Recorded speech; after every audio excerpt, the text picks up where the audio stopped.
કે વરસાદનું કમોસમી વરસાદના લીધે બહુ અતિશય અહીંયા પ્રભાસનગર 4 વોર્ડ નંબર 2 માં ગોઠણડૂબ પાણી ભરાયેલું છે.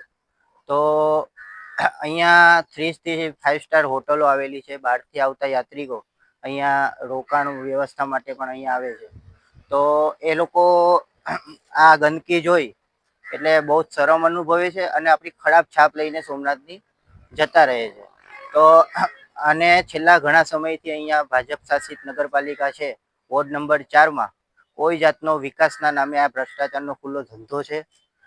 તમે જોઈ શકો છો કે આ પ્રભાસ પાટણ વોર્ડ નંબર 2 ના પ્રભાસનગર 4 માં 100 થી 150 મીટર સુધીમાં પાણી ભરાયેલું હોવાથી અહીંયા ગંદકીનો માહોલ પણ વધારે ને વધારે જોવા મળી રહી છે.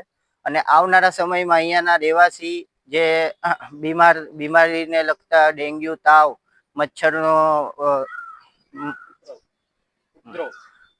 ઉપદ્રવ વધુમાં વધુ જોવા મળશે. તેથી અહીંયાની હોસ્પિટલોમાં દર્દીઓ અહીંના પ્રભાસનગર 4 ના જ વધારેમાં વધારે હશે. તો આવનારા સમયમાં મને ભાજપ શાસિત નગરપાલિકાને જણાવવાનું કે આ બધું તમે વિકાસના નામે ભ્રષ્ટાચાર છે તમારો, આ ભ્રષ્ટાચારને તમે બંધ કરો અને પ્રભાસનગર છે જે અહીંયા 4 માં તે તમે ખુલ્લામાં આપણે અહીંયા હોટલ છે, હોટલો ઘણી બધી છે, છતાં પણ અહીંયા કોઈ જાતનું રીસર્વે કરી અથવા ભૂગર્ભ ગટરની યોજનાઓ અમલમાં કરવામાં આવી નથી. ગયા વર્ષે પણ અહીંયા ભૂગર્ભ ગટરની ઘણી બધી એવી ગ્રાન્ટો પાસ થયેલી છે જેનું કોઈ કામ અત્યારે નજરે પડી રહ્યું નથી.